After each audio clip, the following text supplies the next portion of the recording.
नमस्कार मु तनिषा मु आज जो कविताटी पठन करने जाऊँगी कविताटीर शीर्षक ହେଉଛି मो गाँ। तेबे मु कविताटी आरंभ करुछि। केड़े सुंदर गाँटी मोर, केड़े सुंदर गाँटी मोर, घंटियाली नाटी तार, खरस्रोतार नदी बही जाए, खरस्रोतार नदी बही जाए, गाँटी मोर रहिछि से नदी कोले। मो गाँ ठाकुराणी माँ स्वर्णमुखी, मो गाँ ठाकुराणी माँ स्वर्णमुखी, बास करू थांती सेठी।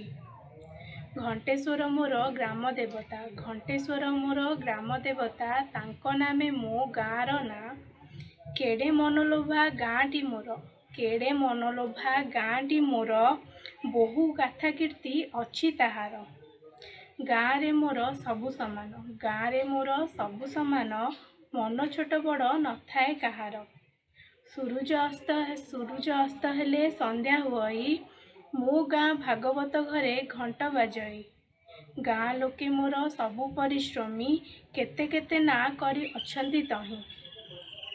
मो गाँ रे जेबे विपद आसई, मो गाँ रे जेबे विपद आसई, मो गाँ लोक मिसी सामना करती। मो गाँ रे जेबे विपद आसई, मो गाँ लोके मिसी सामना करती।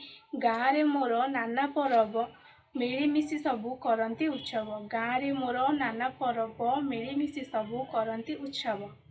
गाँटी मोर तरु लतारे भरा, गाँटी मोर तरु लतारे भरा, रविंक खरा लागे कअँल पूरा।